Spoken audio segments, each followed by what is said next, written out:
Hey, Washington. I'm Julie Barrett. I'm the founder of Conservative Ladies of America and Conservative Ladies of Washington. And today I want to have a real kind of come to Jesus chat with you today, especially the parents of Washington State, because there is a lot that parents do not know about the current laws in Washington State that impact their children and their families. And I see everyday comments from citizens and especially parents of public school students that they want to fix things. They don't understand why there's so much indoctrinations in the school and how can they change it?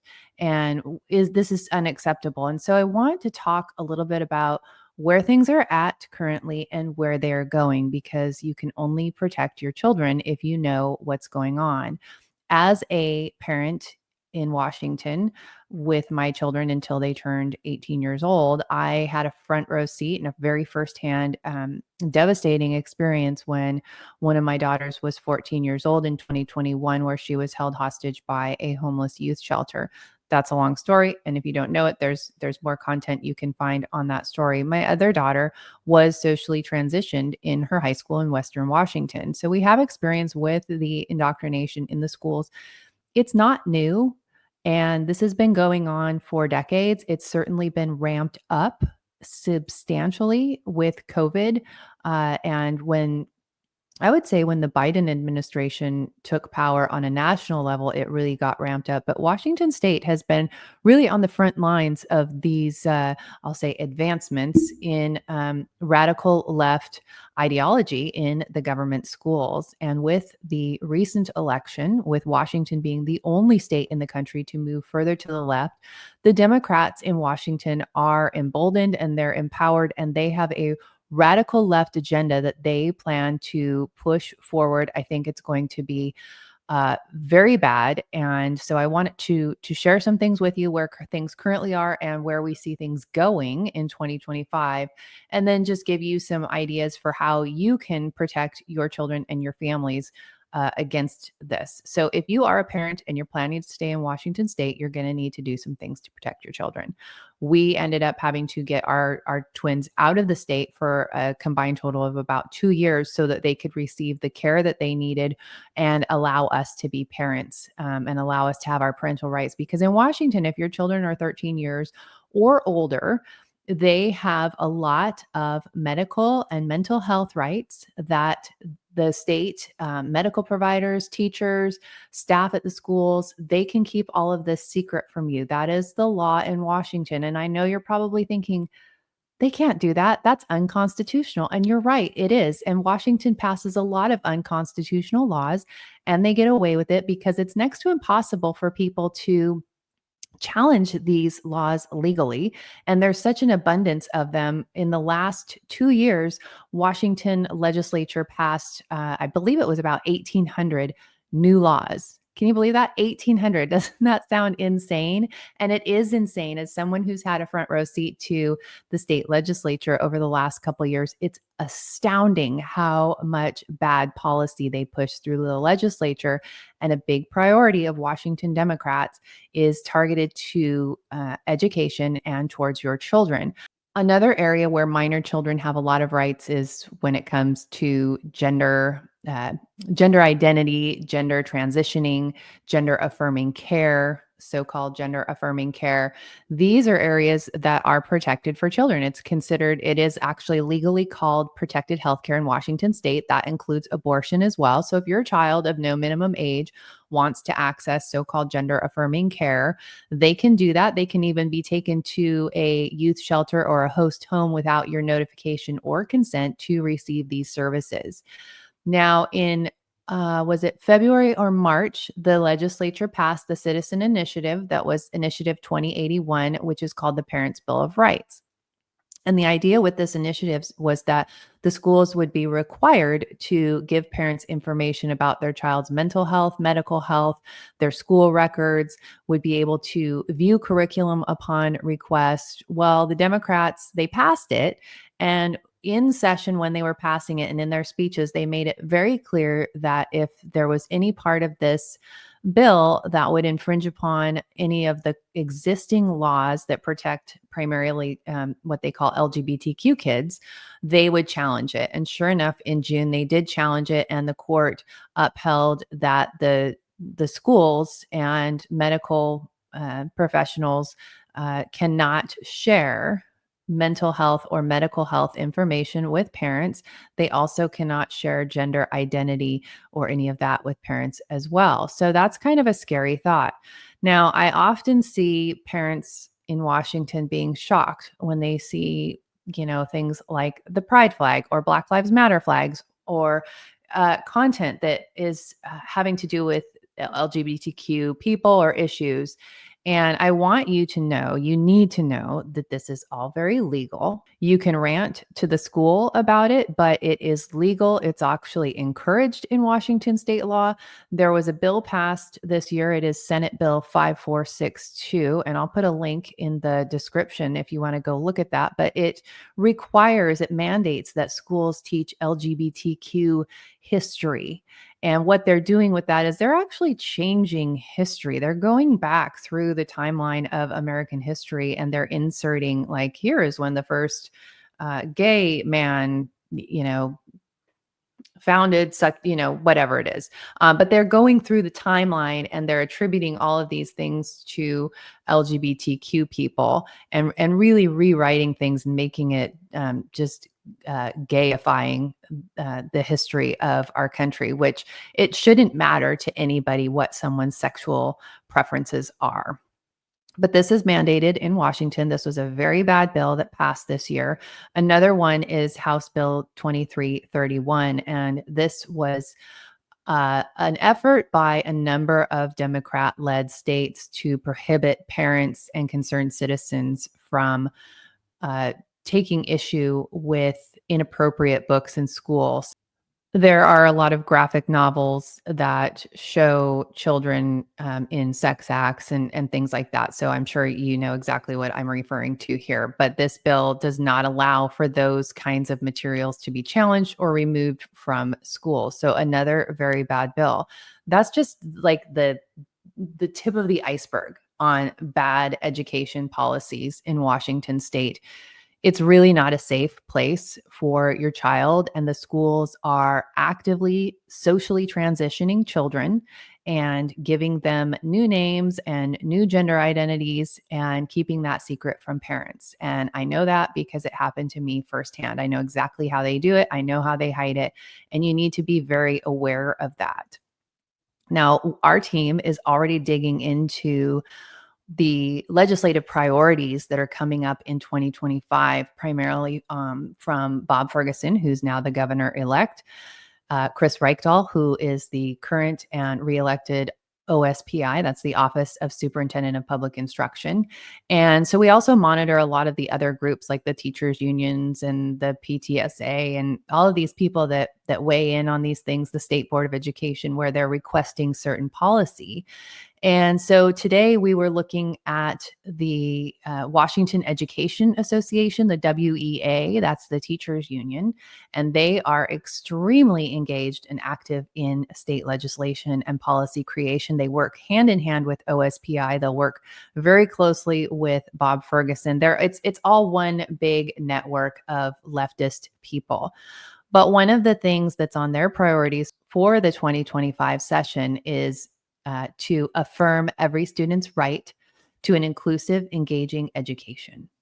Schools must be safe, inclusive, and engaging environments where all students are protected and empowered. I agree.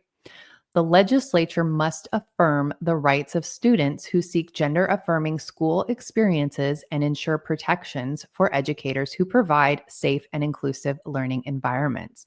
Additionally, both middle and high schools must offer age-appropriate health education. On that last sentence, there is already state mandated comprehensive sexuality education, CSE, and that was mandated. I want to say it was back in 2019, and it took effect in 2020. But basically, what this is saying is they want to add further protections for the gender madness that's going on in the schools, and they want to make sure that staff are legally protected from any parents that might find out about it and try to sue or something like that. So this is very bad. Now, it's not unexpected, and they already have a lot of these rights already in place. But the governor, the incoming governor, Bob Ferguson, has set out his policy that he wants to see during his term. I don't know if it will come in 2025 or if it will be incremental along the way, but he wants to expand access to mental health in schools. We are against mental health in schools, especially in places like Washington State, where the schools keep the records, the mental health records of students secret from parents. So this is a very bad thing. They want to increase employees for mental health. They want to step up the social emotional learning, SEL. There will be a lot of funding for this. And if you have a child in government schools, you need to know that this is happening and that your child will have access to this, and that your child will likely be working with activist teachers or therapists or social workers in the school system. So you need to know this if you are sending your child into what I will call the lion's den. This is not a safe place for children. So this is on Bob Ferguson's agenda. And a lot of times we'll see Republican legislators also wanting to do mental health additions into the public schools. And this is just not a good thing. Really, in any state, let's keep the schools the schools. Let's focus on academics and teach our kids how to read, write, and do math and science, the basics. Let's get back to the basics and stop being one-stop shopping. But this is all part of a larger socialist agenda where the school becomes one-stop shopping for your child. They're feeding your child. They're providing medical care, mental health care, everything that your child needs will be provided through the school. So this is only going to get worse as time goes on, especially in a state like Washington, where they are fully captured by the left. The OSPI they've been putting out monthly updates on the initiative I-2081 that I was telling you about earlier. They're talking about how the implementation process is going and feedback they're getting from community members and school staff and parents. And in the October update on how things were going, OSPI put out a statement that said, while I-2081 does not require release of education records that may include a student's sexual orientation, any such records that are mental health or medical records may not be released under the current injunction. Further, a student's gender identity or expression is distinct from their sexual orientation, and I-2081 does not discuss gender identity or expression. They go on to say that the schools are not allowed to notify parents about these things, and that if they do, it is not in alignment with existing OSPI guidance about student privacy related to their gender identity in school. So these are things that you need to know. The schools are really not just the OSPI and the elected officials on the Democrat side are really doubling down on this. So when you see these pictures of a classroom with all of these ideological flags and political things going on, you need to know that really there's nothing you can do about it. And I'm just being brutally honest. You need to know that there's really nothing you can do about it. They are protected by state law, and the Attorney General, Bob Ferguson, who's now the governor-elect, will fight viciously to protect that. And you need to protect your children accordingly. I would not recommend anybody send their child into Washington's government schools. Maybe if you live on the east side of the state and you have a sane school board, but certainly not in Western Washington. This is the law of the land. They can do this, and you have no ground to stand on. That said, you should not just lie down and take it. These are your children. You are the parent, and you have a duty and responsibility to protect your children, number one, but also to speak out against this. We cannot let people come for our children without putting up a huge fight.